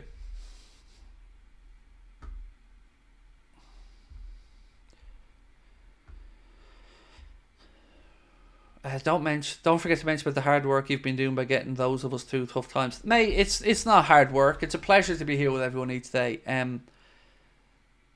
Look, I think one thing we can say is, and I hope people agree with me on this one, I'm not here to speak about other YouTube channels, but I feel like we definitely do have a community of people that don't just come in for football news. People do, of course, come in and we talk about Liverpool, but I like to think that the channel has evolved into a bit more than that. You know, we're not afraid to speak about our personal lives. We're not afraid to speak about impactful moments, positive or negative, mental health, stuff like that. So I'm really proud of where the channel is with regards to that type of stuff. And it's inspired me so much that I want to move outside of sport and move into another type of content in the future. Maybe like nostalgic stuff like that. I don't know. Shows from the 80s, 90s, movies, music, food crazes that we grew up with, foods that aren't around now, all that kind of stuff. I think maybe I'm going to start a channel in the future, and maybe a podcast around those type of things as well, because I used to think I couldn't do anything outside of football and sport, but I feel like the more I do these streams and the more I go on tangents, the more comfortable I'm becoming, and the more I realise I enjoy talking about them as well. 3-0, Solanke with a goal there as well for Spurs. Who were they playing again tonight? Karabag, was it, in the Europa League? I think it was delayed actually till a 8:30 kickoff. Biggie Maul said, it's like a giant pub sesh with mates. It's a good way of describing it, yeah. Craig's house party. There you go. Any news about Owen Beck? Not so much about him, so much, Rachel, but the guy who bid him has been charged by the FA. Let me see if I can find. I thought I had it in my notes somewhere, but yeah, he's been charged. The guy who tried to take a chunk out of the back of his neck. King said, can't wait for Craig's review of Only Fools and Horses or Faulty Towers. Two of my favourite TV shows ever, mate. And I could speak about them both for hours. Faulty Towers is 12 of the best episodes of comedy genius you're ever going to see. Only Fools and Horses is like a religion to me. That's how much I love that show. I think I probably know the words to almost 90% of the episodes nearly off by heart. Like, I've watched that show inside out so many times. Yeah, that is definitely yeah. In the future, I hope to lean into these type of things. October 4th marks my 4th year here. Absolute pleasure. Wow, Irfan, 4 years with us, mate. Thank you so much. The years have flown by on the channel, honestly. I look back and can't believe, like, we started, 2017, 2018, and then around then. We're 6 years into it now. It's crazy. Like, I never thought this was going to be my job when we started out, but here we are, and it's again, we're continuing to grow and heading in the right direction. Monkstown Glass, how are we, my friend? Lovely to see you back in, and thank you for becoming a member of Anfield Agenda FC as well. We really do appreciate your support. Update on McConnell and Dan's. Do you know what? I don't have one for you, mate. Sorry. I will try my best to look into that for you. I've not heard anything new on Jaden Dan's, but I will look into it.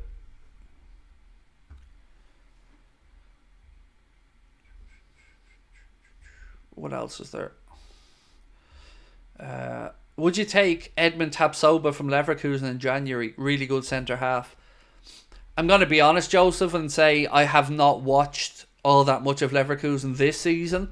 I kept tabs on them last year, obviously, because they had that incredible invincible season. And, of course, there was still some, before we knew we were getting Arne slot, there was still some thought that maybe Alonso would be a future Liverpool manager, but I can't say I've looked at him much, mate. The only centre-back from Leverkusen we had been roughly linked to in recent times was Jonathan Tah, but I feel like he's nailed on to go to Bayern Munich when his contract is up. Andy said, great show as ever, mate. Hope you and Sabrina are well with the kids. Who do you think we're likely to keep out of Salah, Trent and Virgil? Oh,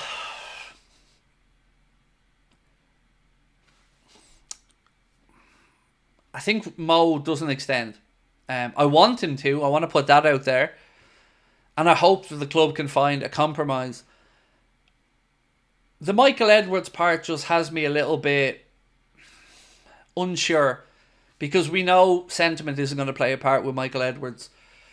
He's going to look at the underlying numbers along with Richard Hughes, and if there's a compromise maybe on the amount of years, and again, it's difficult to answer this because I don't know what Mo is asking for. I don't know what the club are going to pitch to Mo and what their offer might be. I just think that's the most difficult one to get sorted out. So I would say Virgil will stay. I hope Trent stays. I hope Mo stays, but I fear he won't. That's where I think we're at. But all three should have new deals. David Massett said, I loved Father Ted. Yes, so did I. And as I mentioned before, I went to the same secondary school as Dermot Morgan. So I was actually our school was at Dermot Morgan's funeral in Mount Merrion when he passed away. So yeah, I love Father Ted as well. Really good show. Anthony King said, Auf Wiedersehen Pet. That was another show I watched with my father all the time. Even the remake of Auf Wiedersehen Pet, where they had a slightly different cast, some new additions to it. But yeah, Bomber and the lads, it was definitely a show I loved growing up and watching. Again, I come from a family who are in the building trade or were in the building trade. So that type of story in life, it kind of resonated, I think, with my dad. So he was a big fan of Jimmy Nail and Auf Wiedersehen Pet. What time is the Wolves preview coming? It's recorded. I'm not sure what time tomorrow Connor's putting it out at. Probably about 10 or 12 would be my guess. But it is, I recorded it before the stream tonight, so it is all done and ready to go. I love Alan Partridge. Yeah, I thought Alan Partridge was good. Wouldn't have been up there as one of my real greats, to be honest with you, with regards to TV shows, but it was certainly watchable. Somebody mentioned the Desmonds. I remember that, Rachel, growing up. The Desmonds was a staple of life growing up, definitely. Yeah, look, as I said, I feel like I can add something to this conversation with a podcast or another channel, so keep an eye on this space. When I get some more free time, I'm definitely going to look into those type of things. When was the last time you went to Anfield? So, I was debating this in my own head the other night, actually.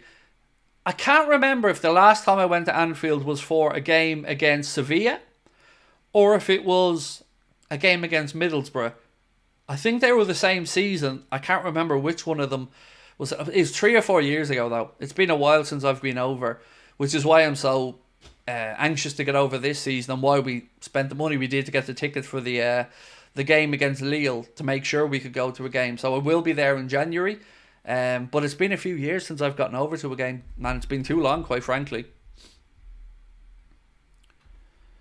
Did you know that Pat Roach used to be a wrestler? I could well imagine it, Eddie. I have a vague recollection of my dad maybe saying that to me, but he certainly looks like it, doesn't he? Old Bomber. He looks like he was a wrestler, all right. Brassic, best new thing on at the minute. I enjoy Brassic. Yeah, certainly it's a very interesting show.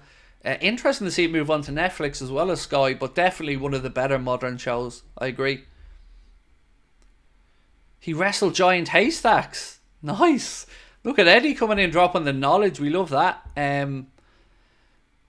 Yeah, a giant haystacks, a proper British wrestling legend there. Joseph said up the Borough. That's where my dad from and his team. They're all huge Borough supporters. Do you remember when Janino was at Borough? I couldn't believe when they signed him. Borough went through this little phase of being like a really cool little fashionable team with Ravanelli and players like that. Did I like The Office? I watch it every night. I don't know if you mean the UK one or the US. I like both. But every night before I go to sleep, I have the US Office playing in the background to help me get to sleep because I need a TV to distract me, to stop thinking. So yeah, I love it. I love the US Office, love the English Office, love Brooklyn Nine-Nine, Seinfeld, Curb Your Enthusiasm. All the shows you think I probably like, I love. And Tires is a new show that I really like as well. I don't know if you guys have watched that on Netflix or not. It's really good. Yeah, and there's going to be a second season of it as well, which is great, which I'm very much happy about because I like Shane Gillis. I think he's a brilliant comedian. I think he's very good in that show, and I'd certainly urge everyone to have a watch of it if you haven't had a chance, do give it a watch. UK or US, which is better? I think the correct answer is probably the US, but there isn't the US one without the UK one existing. I like Ricky Gervais's answer. So when Ricky Gervais was asked which one of them is better, he said, my accountant assures me the US one is better. Because obviously he made a load of dough off that one. So, yeah, but you wouldn't have that one without the UK one. Prediction for Bivol versus Beterbiev.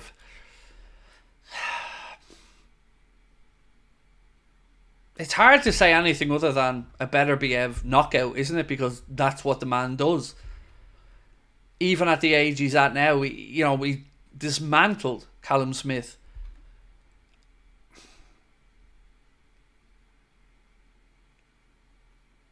Yeah, I probably would say Beterbiev by knockout, but it wouldn't surprise me if Bivol won, because he's no slouch either, is he? You've seen what he did to Canelo, although Canelo was obviously coming up quite a few weights there. But it's a fight I'll definitely be watching. Techno Tim, how are you, mate? Welcome in. Missing the Vampire Diaries. Don't think I've ever watched that, to be fair. Watching from work. Hope you're doing fine, mate. I love it, Chris. I love it. Dodging work. Well in, mate. I won't rat you out. Don't worry. Well played. Sociedad is 16th, 7 games in. I know it's It's not been the season so far that I'm sure Zubamendi would have hoped for when he stayed at Sociedad. They drew 1-1 last night against, I think it was Nice in the Europa League. So yeah, not great. Vicar of Dibley, actually, Rachel, was something I never got into. I never watched. And I don't know why, because I like Dawn French. I just never got into that show. Borough had some class players, said D. Pierce, Bolo Zenden before he joined us. Mendieta, yeah, Gaisca Mendieta.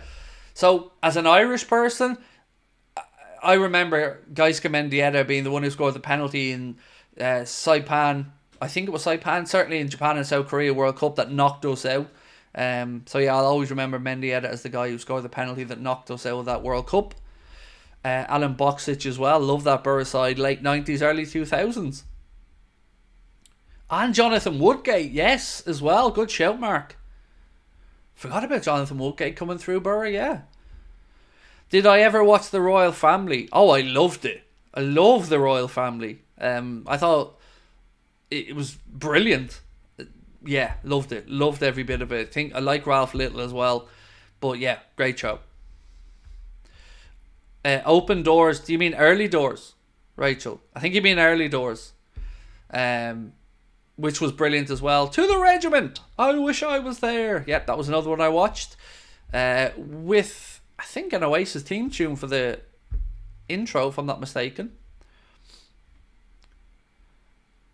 Favourite flavour of ice cream?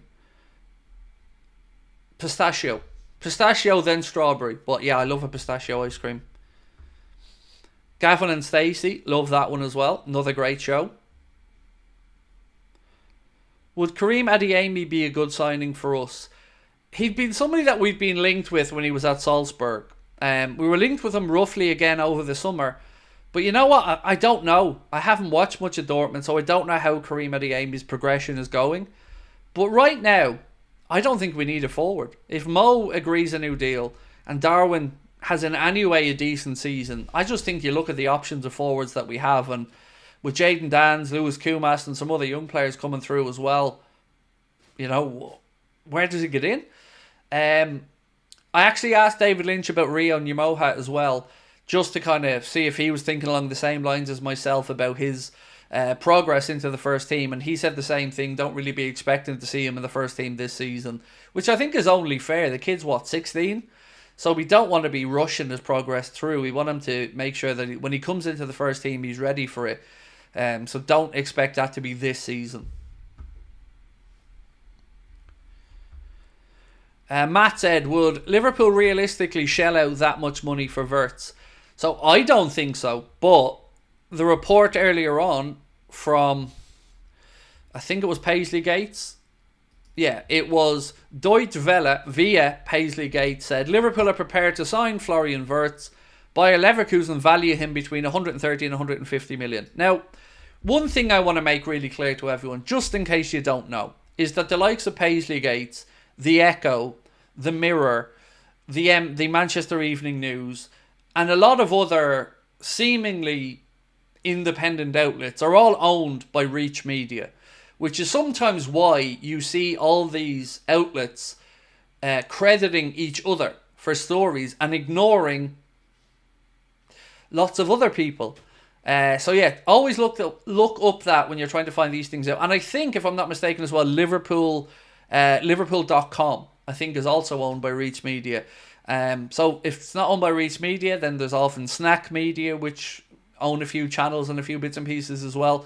So this is the part of our industry that I always speak about. I don't think people understand, as well as maybe people who obviously are behind the scenes doing this day to day. There's a lot of blown smoke up each other's arse for people who they want to highlight, and a lot of ignoring and shunning and pretending that they don't exist to other people. For instance, why have Anfield Agenda never been in and around the FCAs? Some people will say, maybe you're not good enough. Maybe. I would say, fuck you. We're more than good enough. And we did go forward one year for the Best Newcomer Award, and we didn't even make it to the final, even though we had more followers and views than all the other finalists combined. We didn't make it into the final. I know why. But when I tried to mention this, I was just called salty. But then I understood who ran the awards, and I very quickly realised why we never got a mention in there. So yeah, these are all the things that I had a chip on my shoulder about for a while, because it's hard enough to get noticed in the industry without sometimes people working against you, trying to make sure that you don't get noted. So, as an example, when we do an interview and when we do a conversation with David Lynch, you'll see it on most other aggregate type of accounts. You'll see it credited on some other newspapers. You'll see it credited on different podcasts and different articles. You know where you won't ever see it credited? The Echo. You never, ever, ever, ever hear or see the words Anfield Agenda on the Echo. Now, why is that? Is it because we're not relevant enough? The fuck it is. So, my question's always been, why are you ignoring us? You know, most other people have used stories that we've used before, but never in there. So, that's why I have a little bit of a bee in my bonnet about the Echo, because they've intentionally, in my opinion, ignored us. Did you ever hear of a show called The Boys from the Black Stuff? I've heard of it, but I haven't watched it, mate. But definitely have heard of it. Do you know what show my dad loved when he was younger? Irish. This is a very Irish thing, by the way. What was it called again? Oh, bear with me. It'll come to me in a second. Older Irish people probably remember the one I'm on about. It was about the tenements in Dublin. I can't think of the name off the top of my head. Yeah, sorry, it'll come to me in a minute. David said Christian Carambau. I don't know where to go with it, mate, because you've just given me a name. You haven't given me a comment written on it, bro.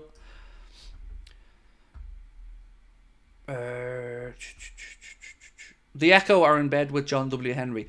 They are certainly what I would class as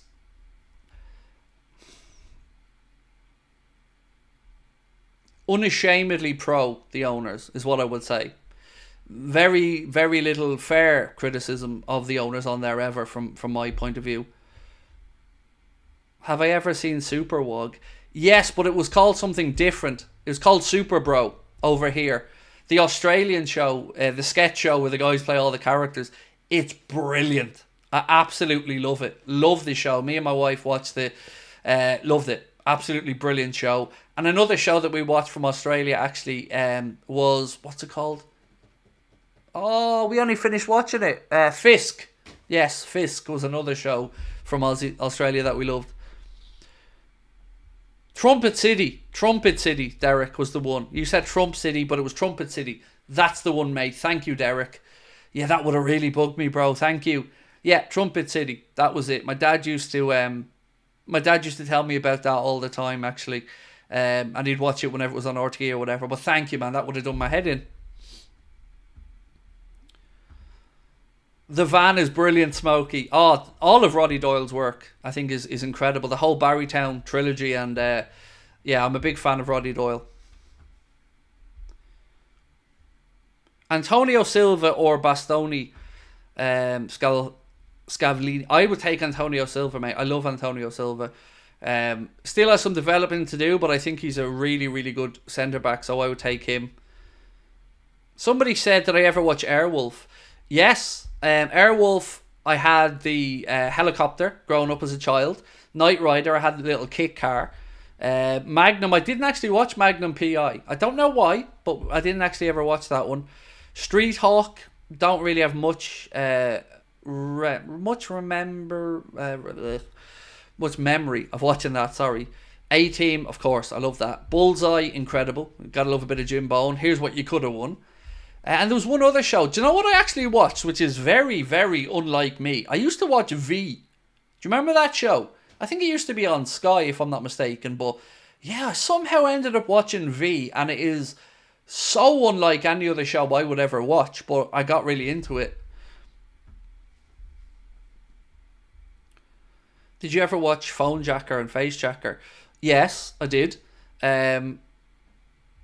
My dad's mum met Brian Clough in hospital when he was a kid. Nice. I've read a couple of Brian Clough books, actually, about his journey as a manager and stuff. The Young Ones, that was brilliant. That was like Rick Mail at his very best. That was an incredible show. The Crystal Maze, Lisa, that was brilliant. I love the Crystal Maze. I did. And what was the other one, actually? So there was the Crystal Maze was on Channel 4. There was another show, I think it was either on ITV or BBC. The Krypton Factor. That's the one I was thinking of, the Krypton Factor. The drama science fiction series. Yes, Irfan, that was the one. That's what V was, yeah.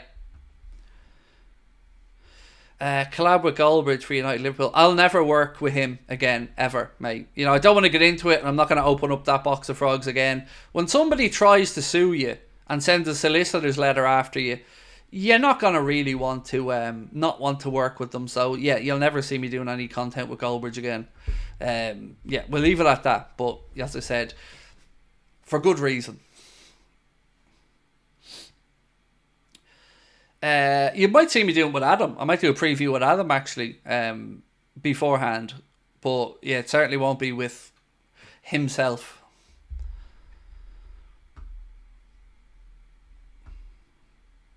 Which player do you think we sign if and when Salah leaves us? I don't know, because I don't even want to think about it yet. I'd love Nico Williams, but it feels like Nico Williams is going to be destined to end up at Barcelona if he does make a move away from Bilbao in the future. Did I ever watch Twin Town? The Welsh film? If that's the one we're on about, the two twins from Wales. Yes, I did watch that film, and I really enjoyed it. Hope you can get some more collabs. Honestly, I don't really like them. I don't really like doing collabs too much, to be honest with you. Especially when it comes to opposition previews and stuff. It's really hard to keep track and chase all these people down and sort these stuff out. So, yeah, we'll add in a few bits and pieces over time. The likes of working with David Lynch and stuff.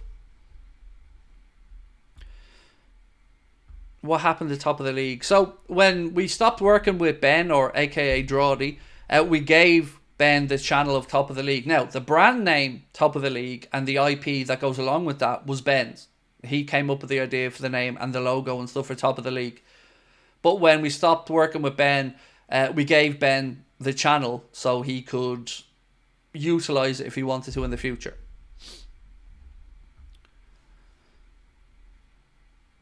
Have I ever watched Podge and Raj? Yeah, of course. Of course. Yeah, I'm Irish, of course I've watched Podge and Raj. I used to watch V, said Smokey. Yeah, I mean, it was so unlike any other show, mate, that I would have ever watched. But I don't know how. I just got drawn into V and ended up really liking it. Have I ever had a collaboration with Fabrizio Romano? I haven't, mate, no. Because, and I'll be quite honest with you, I've never had an interaction with him personally myself. But I do know people who have done some bits and pieces with him, and I wouldn't pay what he asks, is my honest answer. For a couple of reasons. One, I think if you're going to spend money like that, you always want to get your value for your money. And my thought process has always been, Fabrizio Romano was going to keep the biggest stuff for himself. And if he's got an exclusive, he's going to put it out on his own platforms and stuff. So for me, I always look at the likes of Romano and I think, you're paying for stuff that you can basically just repeat from what he said elsewhere. I've never seen the value in it because he's not going to give you anything new.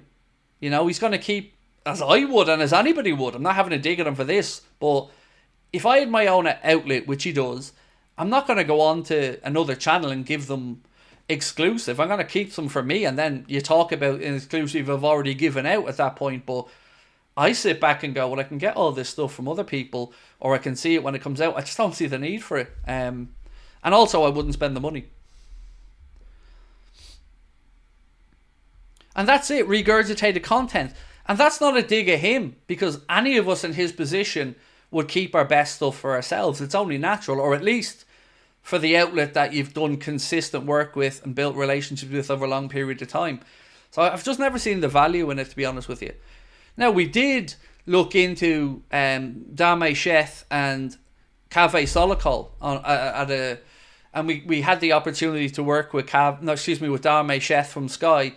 But the reason we actually didn't do that was because he's mainly focused on United stuff and he's mainly got more ins at United. So we just didn't feel that was a good fit for us as a channel, which, you know, we've always wanted to work with David Lynch, and we're delighted that we are working with him.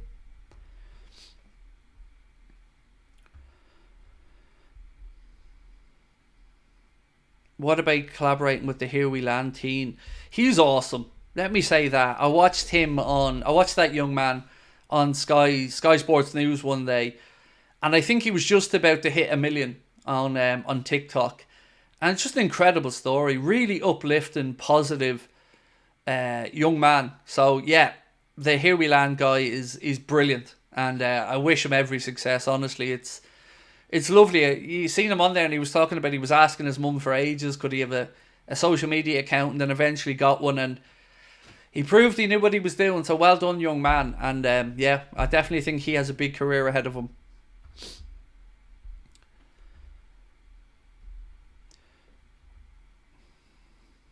Connor said he follows us on TikTok as well. There you go.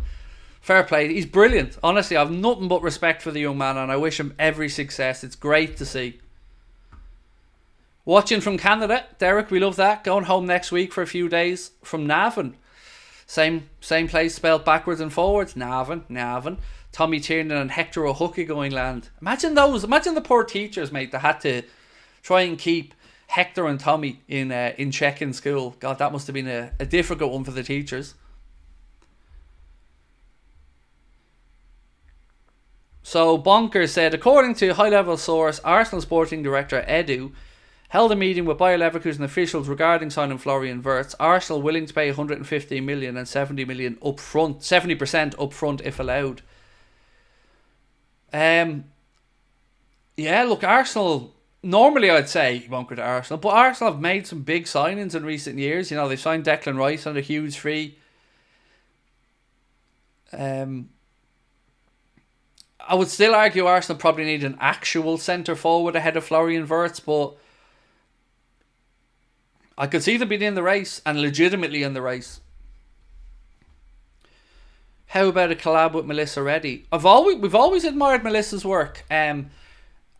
Melissa, I'm sure you probably know this, but Melissa and the Anfield Rap kind of evolved together. Like, Melissa used to do some bits with the Anfield Rap, and I'm a fan of the Anfield Rap. I think they're brilliant, and I used to really enjoy listening to Melissa speaking on their podcast. And obviously Melissa's career has moved on to great heights, and she's now chief reporter with Sky, which is great to see, because I think she's a very good reporter. I've referenced a couple of her articles over the years, particularly one on Bobby Firmino that I really enjoyed, about how Liverpool scouted Bobby Firmino. So yeah, I think Melissa Reddy's brilliant. But I've never interacted with or contacted Melissa for anything.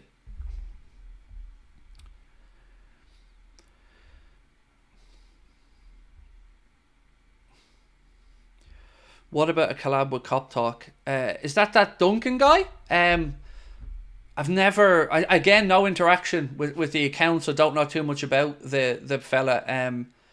Look, I can only say this. Our door's open. If anybody wants to...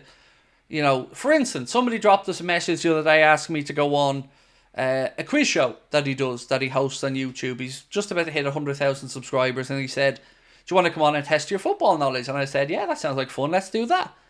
And I always am up for these collaborations, but, you know, our door's open. If anybody wants to, I think she's, again, very good at what she does. A collab show with Copish would be legendary. We've done stuff with Copish in the past. I think Callum and Drifty and the lads are really nice. Agree with most of their views as well on the football club, and only would have good things to say about Copish. Haven't talked to the lads in a while now, to be fair, but again, nothing but respect for me for Copish.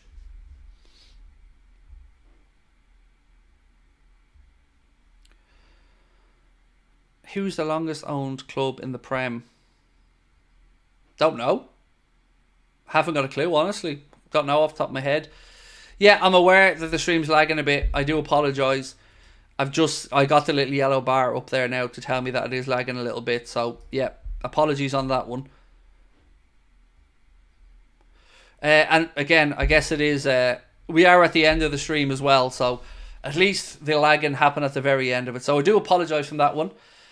D. Pierce, if Dunk from Cop Talk wants to reach out to us, mate, no problem. You know, as I said, I just don't know the guy, so I haven't had any interactions with him. But if Dunk reaches out and he wants to do a video together with us, no problem whatsoever. We can make that happen. I'm going to go, and I will chat with you guys tomorrow. So the preview for the Wolves game is going to be coming out tomorrow.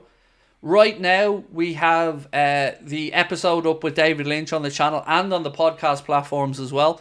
Don't forget to check out tomorrow's podcast on the podcast platforms with Jack. And I'll see you tomorrow at 8:45 for the Late Night Agenda. If you want to come and see us in Liverpool as well, don't forget you can get your tickets on our link tree there pinned to the top of the chat.